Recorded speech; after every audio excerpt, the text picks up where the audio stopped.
musicians for leading us this morning. Let me just pray before we get into the word this morning. So Father God, we just thank you again for this time that we have to come together as your people, to worship you in song and to study your word. Lord, just be with me as we open this passage. Just use my words, weak as they may be, just to speak to our hearts. We just ask that your spirit be active and moving in this place and cutting us deep. So Lord, just guide us this morning, give us ears that are willing to hear, and just change us from within. In your name we pray. Amen. Thank you again for being here this morning. It's good to see you all. We are going through the Gospel of Matthew.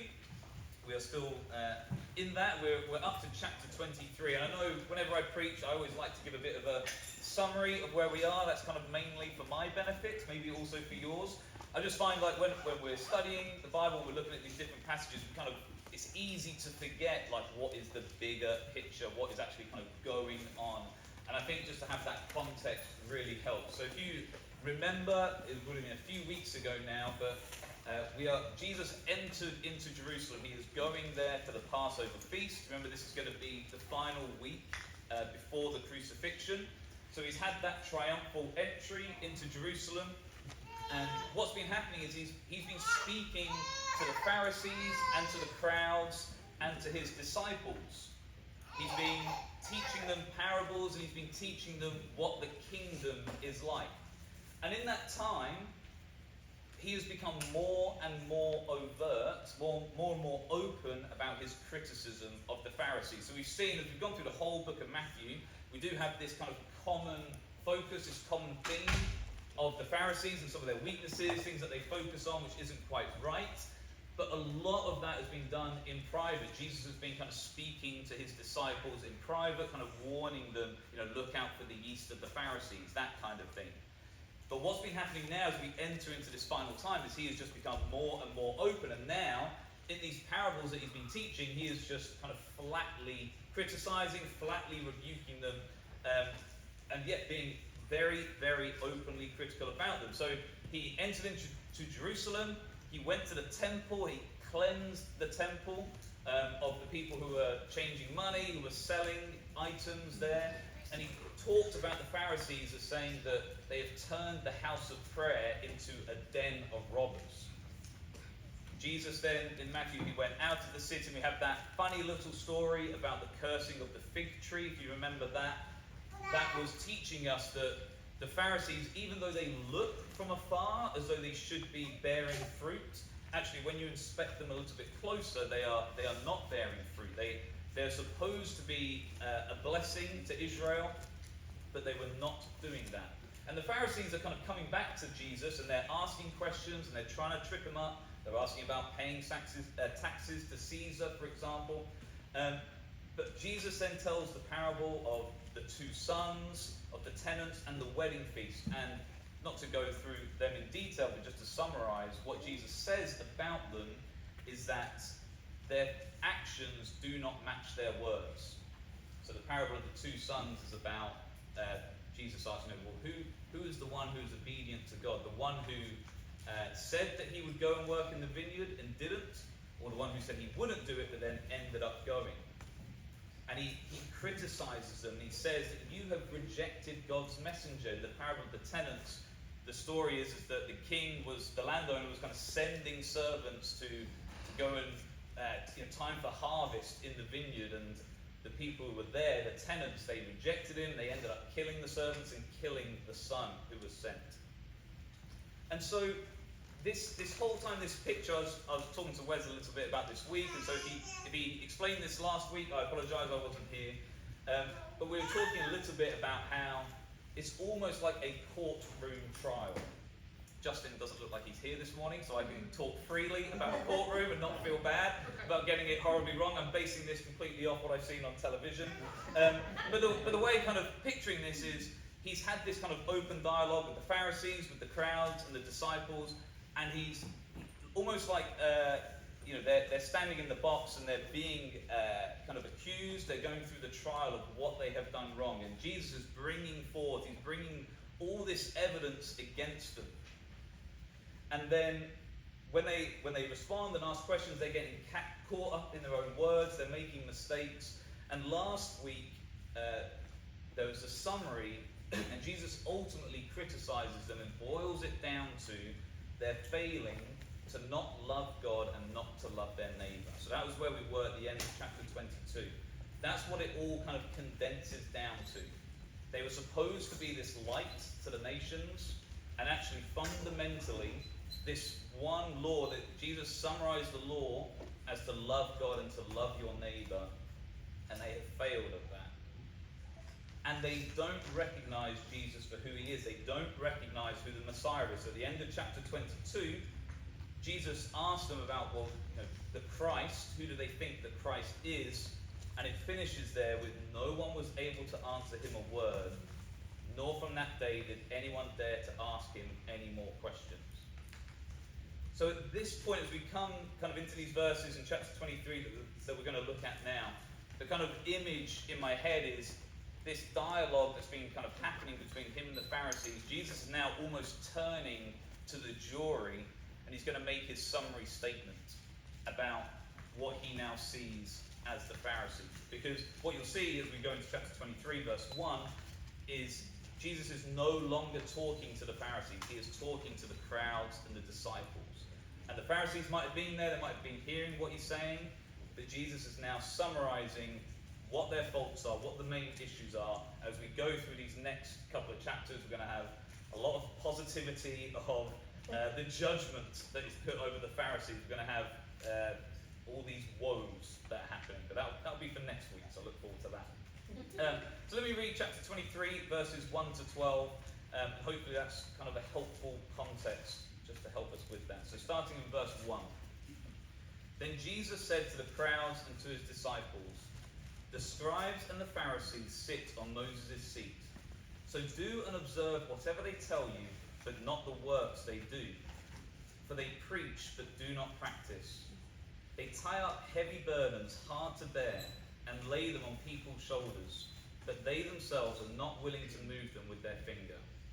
They do all their deeds to be seen by others. For they make their phylacteries broad and their fringes long, and they love the place of honor at feasts and the best seats in the synagogues, and greetings in the marketplaces, and being called rabbi by others. But you are not to be called rabbi, for you have one teacher, and you are all brothers. And call no man your father on earth, for you have one Father who is in heaven. Neither be called instructors, for you have one instructor, the Christ. The greatest among you shall be your servant. Whoever exalts himself will be humbled, and whoever humbles himself will be exalted." Apologies if that was a slightly different version to what was on the screen. So just to summarize, we're going to get into more detail about this, but I think just the things that I want to kind of draw out from this passage as we go through this, almost tell you what we're going to be looking at, and just to encourage you, as we read through this, to be thinking about these things yourself. The summary that he gives for these Pharisees is this. He's going to say that they are hypocrites. That's the first thing, they are hypocrites. Secondly, he's going to draw on the fact that they place burdens on others. And thirdly, he's going to say that they are full of pride. And just as we're looking through each of those, I guess the things that I would like to try and draw out kind of as application to us, and try and do this as best I can. But primarily, this is going to be a warning to be on the lookout for leaders like this. Jesus is speaking to the crowds and his disciples, and he's telling them about the Pharisees. So this is primarily a warning to us, but then it's also a warning to us to not act the same way. So this idea of being a hypocrite, placing burdens on others, to being full of pride, it's a warning to us to not act the same way. But finally, and hopefully, really this would be kind of hopefully the main thing to take from this, is that when we see this and we see how the Pharisees are, it will just highlight to us even more that Jesus is not like this. That this is different to who Jesus is. Jesus is not a hypocrite. Jesus is completely consistent with his life and what he taught. Jesus does not place burdens on others. He actually teaches that he's going to give us a light yoke. And thirdly, that Jesus is not full of pride. He is completely humble. So that's kind of what we're aiming for today. That's what I would like to get through. So let's try and do that in a little bit more detail. So starting in verse 1. Then Jesus said to the crowds and his disciples. So like I said, he has been criticizing the Pharisees. He's been warning his disciples. But he's been doing that in fairly private settings. And now he is doing that very openly. He's doing that in a very public place.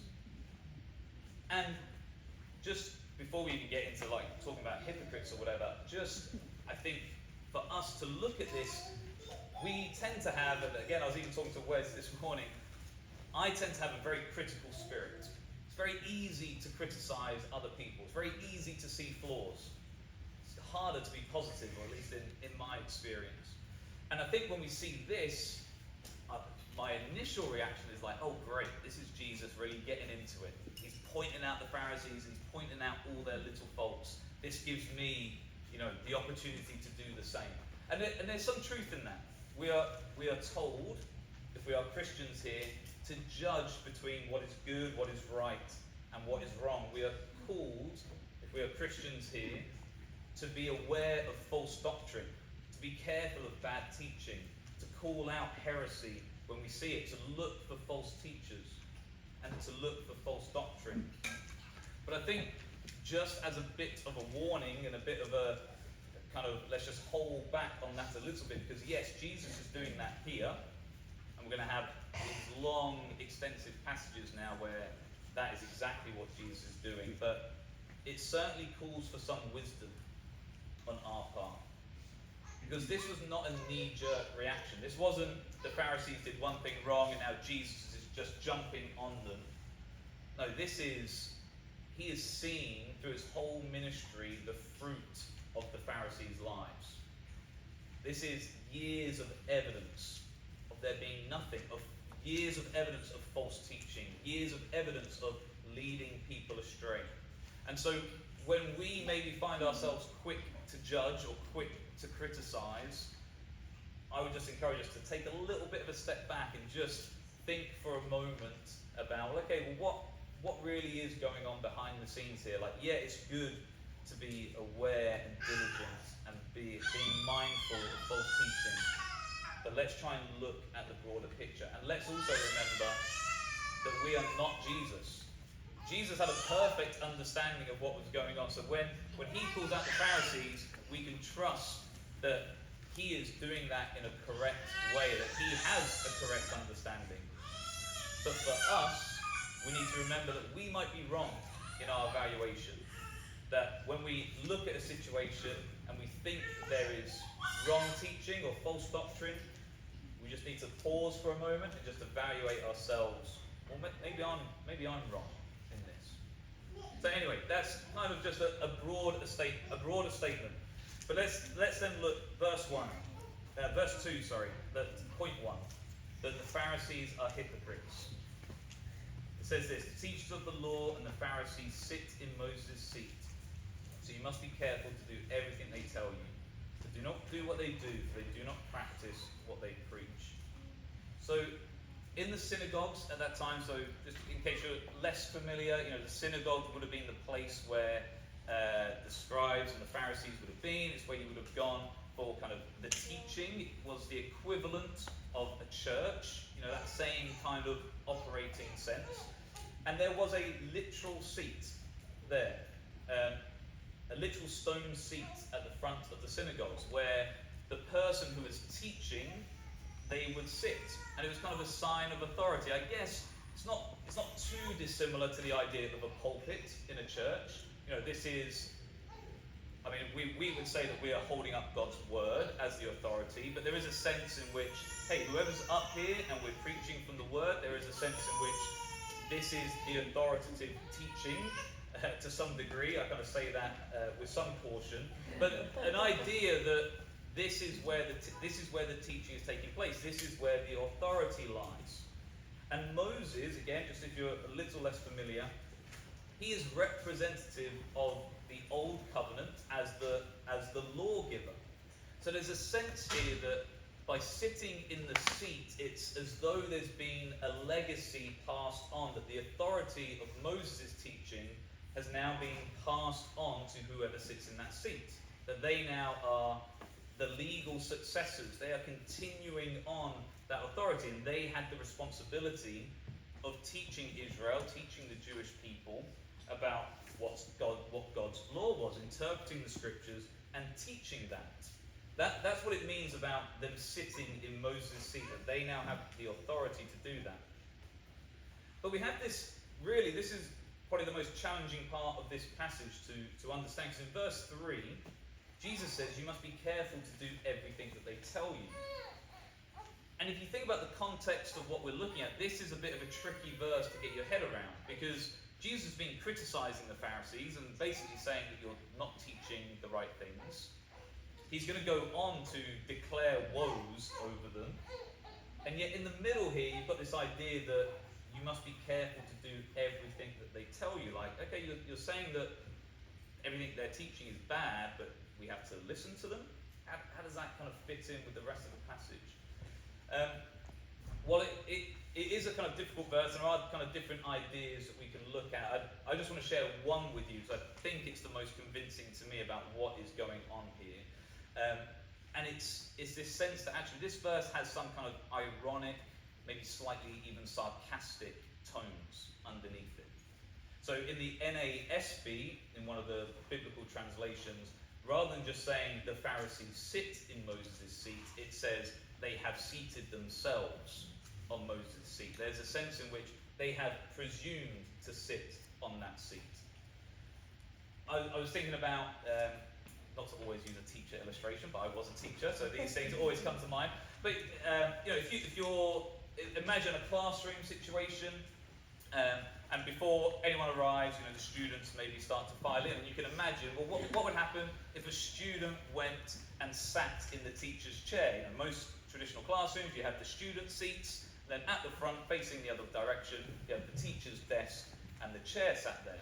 And you can kind of imagine, as a joke, one of the students going in and sitting in the teacher's chair. And then maybe the teacher comes in, and to kind of play along with it, they then sit down in one of the students' seats, and it's like, oh, go on then, Johnny, you're sat in the teacher's seat, teach us. We'll listen to what you have to say. And it's almost a bit like that, that's maybe not a serious situation, but the teacher kind of playing along with it and saying, oh, if you're going to sit in that seat, we need to listen to what you have to say.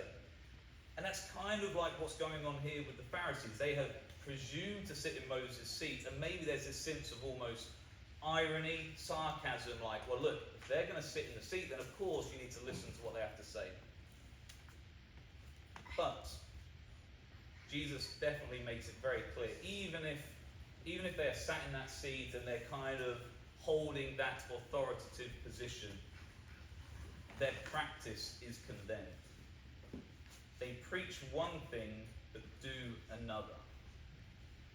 It says, do not do what they do, for they do not practice what they preach. They are complete hypocrites. That's what hypocrisy is. And hypocrisy is incredibly damaging to the message that's being given, because it's very hard. We've all experienced this. If someone is saying one thing, but you look at their life and they're doing something different, that really damages the message that is being given out. COVID obviously happened.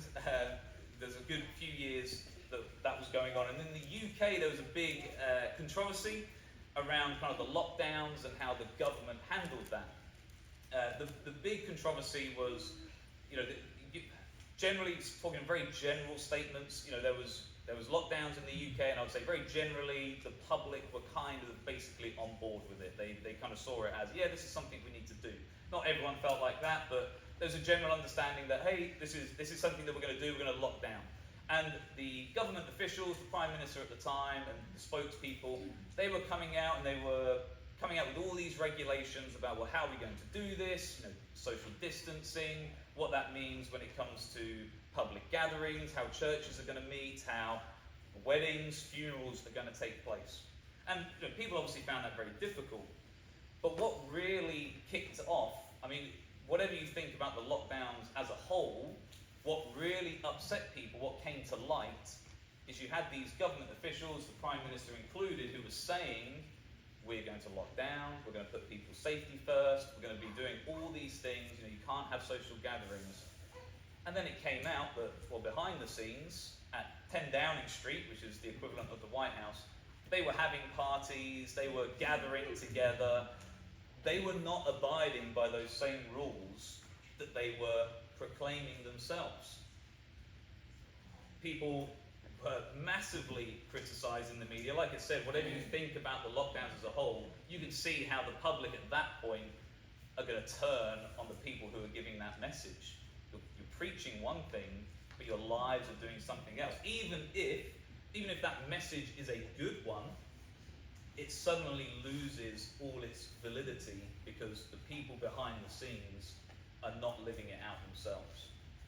And we might have even had personal experiences of that, like, people might give you advice on your relationship, how you raise your kids, and then you look at how they raise their kids and their relationship, and you think, I'm not sure that message is going to hold too much weight with me.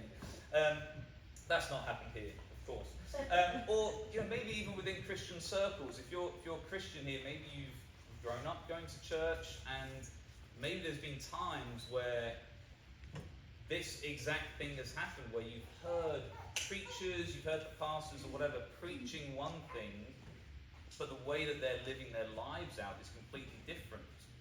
I mean, I can think of times where, I've maybe felt some hurt from how someone has dealt with me, from one of the pastors in an old church. And I found it very, very tough to then sit in a sermon where he was up there teaching and preaching about loving others and showing love to one another.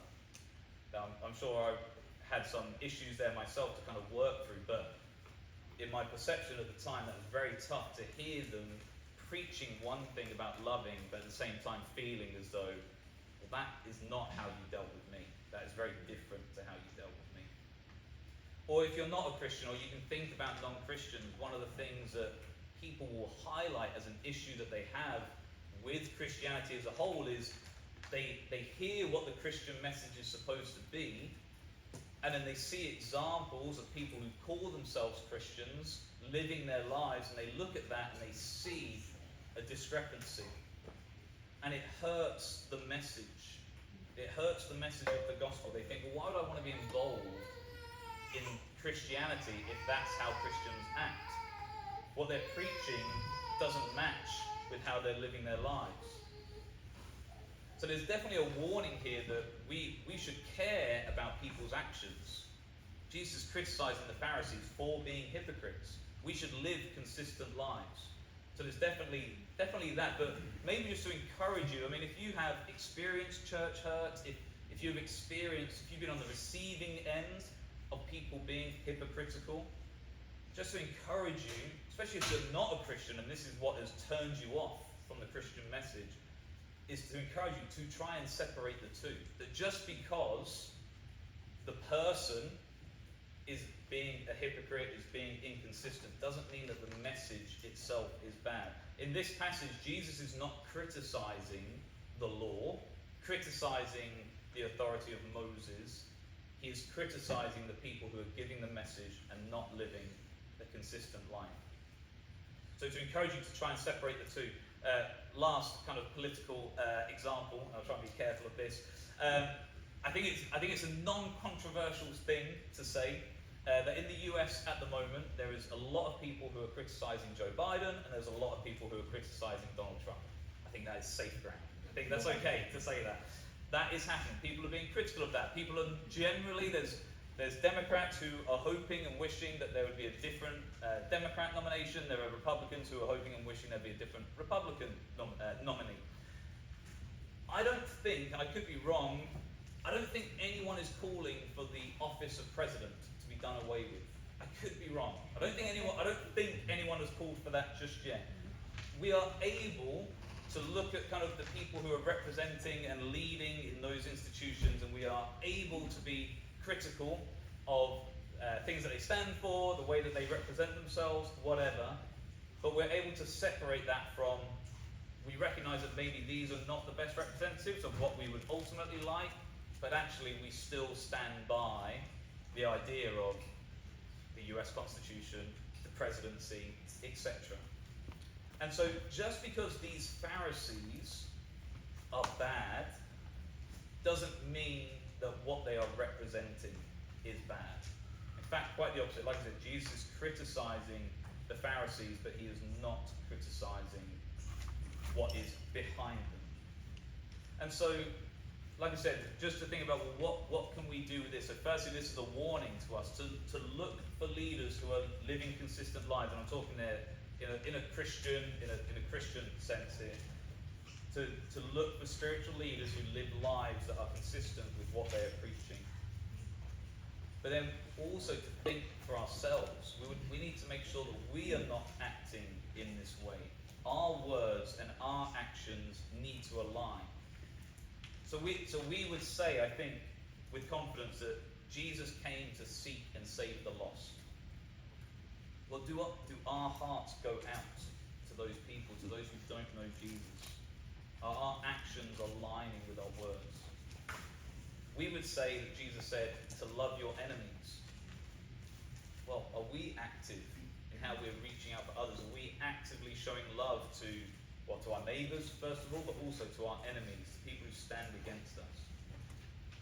We would say that Jesus said to forgive one another, to look for reconciliation. Do we have hearts that are open to forgiveness, to open to fixing broken relationships? And then finally, just to think about, well, what about Jesus in this situation? The Pharisees were hypocrites, but Jesus lived a perfect life where what he taught aligned perfectly with the way that he lived. In terms of loving his enemies, well, the greatest example of that was on the cross. We are told that before you are saved, you are an enemy of God. And Jesus was prepared to lay down his life on the cross for us. He said to love sinners. And he was interacting. You read through the gospel and you see time and time again that he is interacting with them. He is showing them love. He deals with sin. He is critical of sin. He isn't soft on that. But ultimately he is prepared to reach out. He lives a life. He lived a life that was consistent with what he was teaching.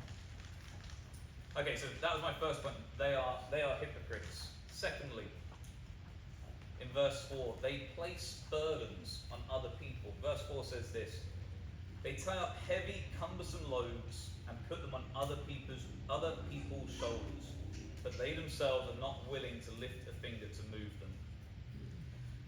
So just to try and give, again, a bit of context and a bit of credit to the Pharisees and what kind of happened, I guess, historically, is a lot of the rules that have been put in place by the Pharisees. I think if you're being generous, could say, well, initially these were put in place to help people apply the law. They had the law of Moses, and then you can imagine how different situations would arise, and they would be asked, well, how does that law apply to this area of life? How do we apply it? How do we interact with it in this way? But the problem is that over time, so maybe those laws and rules had good intentions at the beginning, but over time, those man-made rules designed to try and help understand God's law, in terms of importance, they rose up. And they became just as important, if not more important, than God's law. And along the way, it became more about following that set of rules than following God's law. And they kind of lost sight of what God's heart was in this. So we saw an example of this back in Matthew chapter 12. I haven't got the verses up here, but you might remember the story of Jesus was walking through the grain fields with his disciples, and it was on the Sabbath. And from the Pharisees' point of view, you kind of see how rules around the Sabbath had developed. It was in God's law, in Moses' law, this was supposed to be a day of rest. And so the Pharisees then, well, how do we apply that? Well, we don't want to do any work on the Sabbath. Okay, that kind of makes sense. So then they start applying that to smaller and smaller details. Well, that means you can't pluck grain on the Sabbath. And so Jesus is walking through the fields, and the disciples are hungry, and he starts to pluck heads of grain in the field. And they eat it. The Pharisees point to Jesus and say, "You are breaking the law." But he wasn't breaking the law. He was breaking these man-made commandments, but he wasn't breaking what the Sabbath was really about. Jesus said the Sabbath was made for man, not man for the Sabbath. The Pharisees then ask him, is it lawful to heal on the Sabbath? And actually then you realise the ridiculousness of the situation as a man with a withered hand. And Jesus said, yeah, it's lawful to do good on the Sabbath. And he heals the man with a withered hand. But you can kind of see the process that has gone in place where maybe these good intentioned laws have got out of hand and have become more important. Trying to just find like a little illustration of this, I did find out that apparently it's illegal to eat an orange in California if you're in the bath. Now the reason for that, from what I could read, not just because it's California, I know we love California and Texas, but apparently there's some concern in the past that if some of the acid from the orange fell in your bath and it mixed with the oils, there would be an explosion. Now that sounds ridiculous, but you can maybe see, okay, well the good intention was, well, we don't want people to blow up, so we're going to make these rules, but then you realise that the rules are kind of ridiculous afterwards. But that's in a maybe not quite the same way, but that's what's been happening with the Pharisees. They've got to the point where these rules are ridiculous. They've lost sight of what God's law is really about. But I find it such a natural thing for us to do ourselves. Maybe when we're studying the Bible or listening to a sermon, and we're trying to think of, well, how does this apply to my life? And we try and take away key points. And that's obviously a great thing. But sometimes we just boil things down into almost a to-do list. Here's a list of things that I need to do in order to be a better Christian. And we take that list and we add it to the list of existing things that we need to do, because people are telling us that we need to be better Christians, that we need to be better husbands, better wives, better fathers, better mothers, better evangelists. And we've got all these things of like, well, gosh, these are the things, I need to do this, and I need to do this, and I need to do this. And ultimately we're just piling burdens upon ourselves. Or maybe we feel like we're getting burdens placed on top of us by others, based on their expectations of us. Now I'm not criticizing. If your heart is to, I want to live more like Jesus, and these are ways in which I can live more like Jesus, then obviously, that is a good and great thing.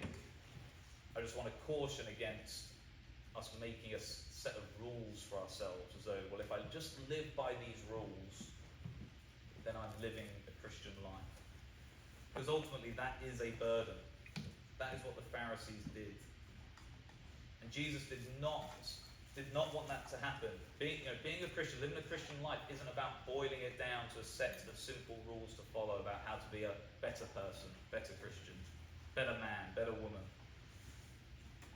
In Matthew 11:28 to 30, Jesus says this, the complete opposite of this really. He says, "Come to me, all who labour and are heavy laden, and I will give you rest. Take my yoke upon you and learn from me, for I am gentle and lowly in heart, and you will find rest for your souls. For my yoke is easy and my burden is light." The Pharisees on one hand piled on the rules, piled on the regulations. This is what you need to do. Jesus says, my yoke is easy, my yoke is light, my burden is light. Again, this is not saying that the Christian life is easy. Jesus says you need to die to yourself in order to live a Christian life. But it is not about following simple sets of rules. So be on the lookout for that. Be careful of rule making. But then think about your own lives, and maybe what do you communicate to other people? Maybe in words, maybe just in the way that you act, maybe to your kids, maybe to your spouse. What is it in your life when you're living out the gospel? How is that being communicated? How is that being taken, do you think? Is it coming across as a series of rules and regulations to follow that, Well, to be a Christian, I need to look like X, Y, and Z, so I just need to make sure that I'm doing X, Y, and Z. I think I used to... It's kind of like, I guess, a stress. When I'm trying to prepare a sermon, I'm thinking about what are my application points. I want to make this applicable to you, but I'm also aware that I don't want to just make it, these are the 3 things that you now need to go and do to be a better person. I want to try and point you towards Jesus. And so Jesus invites us to come and have rest. In fact, the language that's used around Jesus is that he is going to take the burden off you. We carry our burdens of sin.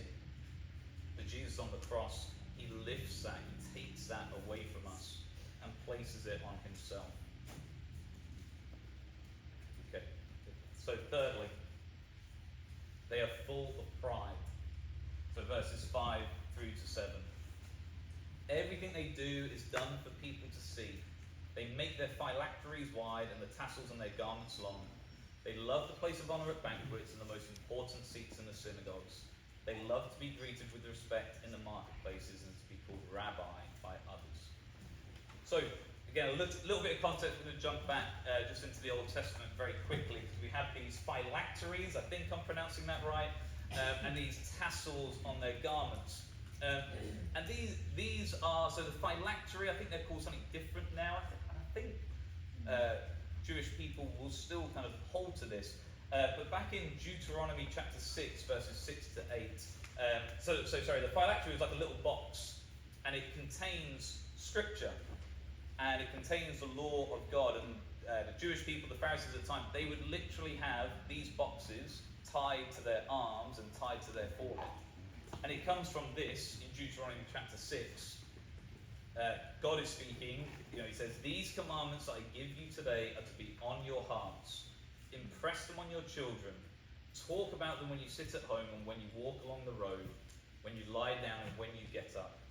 Tie them as symbols on your hands and bind them on your foreheads." Now, I think when we read that, I think I would say, well, if I'm reading that, I don't think it means literally you should tie them on your hands and bind them on your foreheads, in the same way that I don't think you should carve open your chest and write them on your hearts. I think this is figurative language to be about, hey, these things should be close to hand, and these are things that you need to follow on, to teach to your children. However, if people want to tie them literally on their hands and literally on their foreheads, then I don't see an issue with that. And Jesus is not criticizing that in the Pharisees.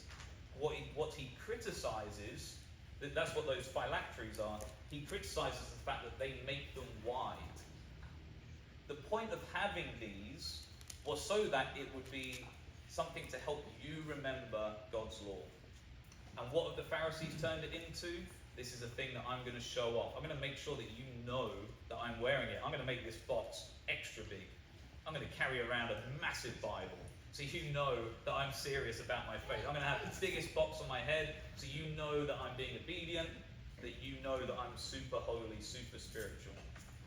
And it's the same with these tassels on the garments. Numbers 15, verses 37. It says, or verse 38, "Speak to the people of Israel." Again, this is the Lord speaking to Moses. "Speak to the people of Israel and tell them to make tassels on the corners of their garments throughout their generations, and to put a cord of blue on the tassel of each corner. And it shall be a tassel for you to look at and remember all the commandments of the Lord, to do them, not to follow after your own heart and your own eyes, which you are inclined to whore after." Again, it was good that they were being obedient and had these tassels on their garments. It was there to remind them of God's law. What Jesus is critical of is that they make the tassels on their garments long. Again, they're showing off. They want people to see how holy they are living. Look at the size of these boxes that I'm wearing on my head. Look at the length of my tassels. Know that I am holy. Look at me. Respect me. Know that I am better than you. They're just after recognition. They have pride. They're all about outward appearances. They want the place of honor at banquets. They want the most important seats in the synagogues. They love to be greeted by being called rabbi. I mean, rabbi just means teacher, but throughout this time that phrase was becoming more and more loaded. that actually after Jesus' time, I was reading that it got to a point with this kind of rabbis that you had to submit fully to your rabbi, that you had to obey without question, that if you're walking down the street with them, you weren't allowed to walk in front of them or walk beside them, you had to walk behind them. That if you were to greet them, or you weren't allowed to greet them first, you had to wait to be greeted before you could speak back. There was a sense of being way above everyone else. If you were someone who was thought of as a rabbi, you are superior to other people. And this is what Jesus is saying the Pharisees are about. Everything they do in verse 5, they do is done for people to see. Some of the things that they were doing were not bad in and of themselves, but their attitude was all wrong. Now, I feel like it's difficult for us to maybe relate to this, because probably in most of the cultures that we find ourselves in at work and in life in general, being holier, kind of being more Christian, probably not going to earn us respect in our world and in our jobs, and actually the pressure is probably more the other way. But maybe within our church, maybe within kind of the Christian circles we mix in, this can be a pressure that we feel. There's a sense in which we're trying to put an outward show on our lives, that we're trying to make ourselves appear more respectful, that we care about the outward appearance more than our hearts, that we have this desire to be recognized for our holiness, for how much we serve, etc. And so it's something that we need to be on guard against. And I think it's something that, what we hope and what we pray for is that as we continue to grow just here at Meadowlake and we get to know each other, that we would continue as much as possible to be open and honest with one another. One of the things that we try to do on the Wednesdays when we meet and when we pray together, I'm sure we don't do it perfectly, but the idea is that we are trying to be open about our failings. We're not trying to live these picture-perfect lives. None of us have picture-perfect lives.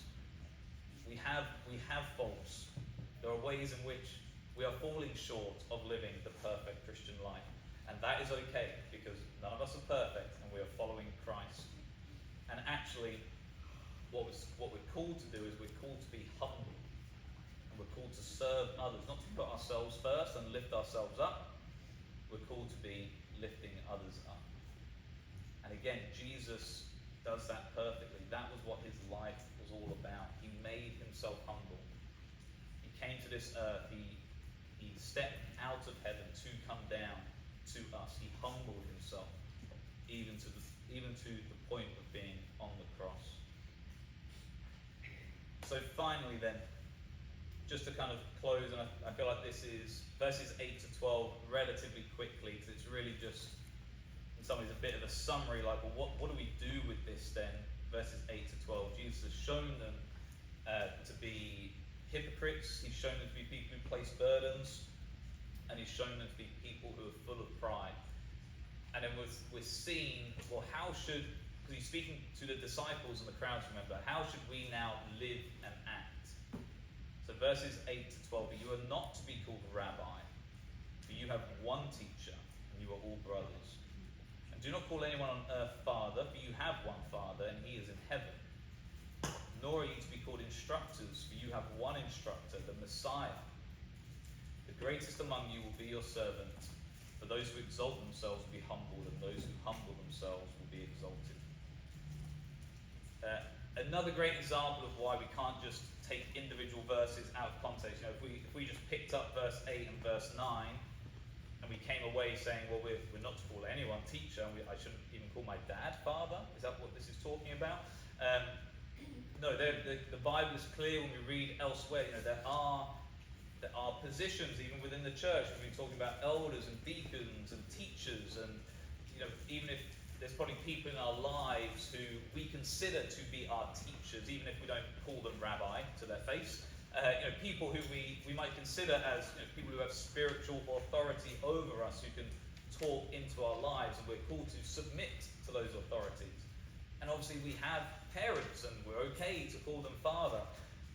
What this is talking about is, compared to the Pharisees who valued this idea of being called rabbi because they want to be lifted up over everyone else, or even called father, like a spiritual father. They were desiring this authority over others. Jesus is saying, no, the only person that you need to look to is me. Jesus is the only one who is qualified to sit in Moses' seat that we saw at the beginning. He is the only one that can demand unquestioning submission to us. No one else in this life, no other human person has that role, has that kind of control, maybe it's not the right word, but has that kind of position in our lives. This is ultimately just pointing towards Jesus. So just to summarize what we looked at, I would love us if you can, just when you see this and you read this, like, yes, to see the warning against people who are hypocrites, who are prideful, who place heavy burdens. But I would love us to go away, rather than thinking about the things that you now need to do to be better, is to look at that and just see, well, look at Jesus. Look at his life and what he did. And look at the burden that he is prepared to take from you. So let me pray, and then we'll come round the Lord's table together. So Father, we thank you again for your word to us, and just for Jesus himself, for the work that he did on the